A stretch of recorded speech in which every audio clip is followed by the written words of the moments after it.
Ito, mga friendship, buko juice. Totoo po ba, friendship, na gusto ko lang malaman na ito daw bang buko juice ay totoong nakakapagpagamot ng sakit sa kidney or yung mga may UTI, yung mga may bato, yung mga hindi makaihi. Totoo po ba na nakakagamot ito sa kidney, mga friendship? Gusto ko lang pong malaman kung nakakapagpagamot daw ang buko juice sa mga may sakit sa kidney.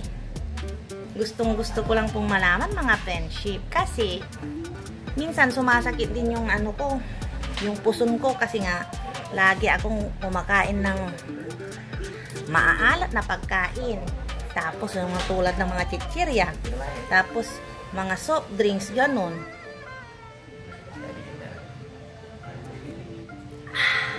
Totoo po ba, mga friendship, na nakakapagpagamot daw sa sakit sa kidney ang pag-inom ng buko juice?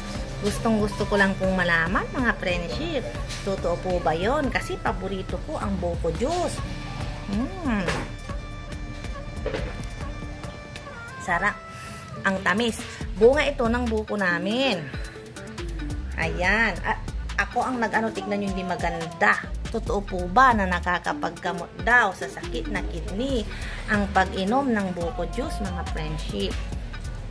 Yung mga may UTI, may bato, totoo po ba na nakakapaggamot daw itong sabaw ng nyog?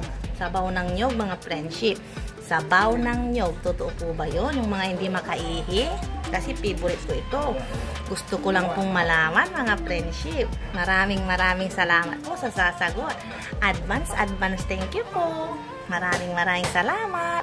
Akin na yung isang buo. Pakita ko dito yung buo. Ayan. Ito yung buo.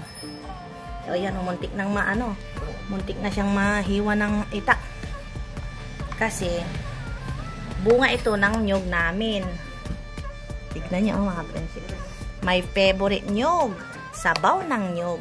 Totoo po ba, mga friendship, na nakakapagpagamot daw, nakakagamot daw ang sabaw ng buko sa mga may sakit sa kidney, sa mga bato, tapos yung mga may UTI, yung mga hindi makaihi, ang sabaw ng buko juice.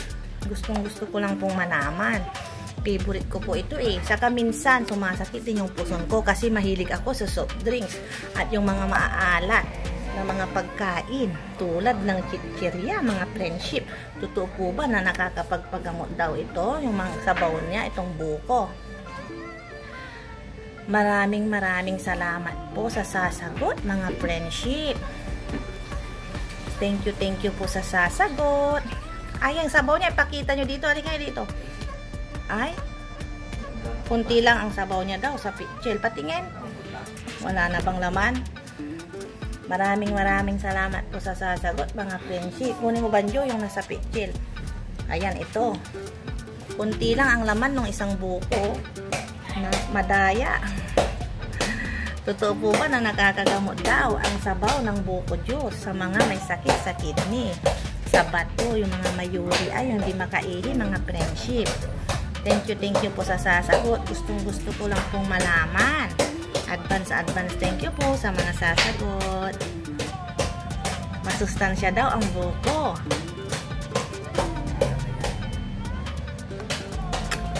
Bye-bye. Thank you po sa sasagot.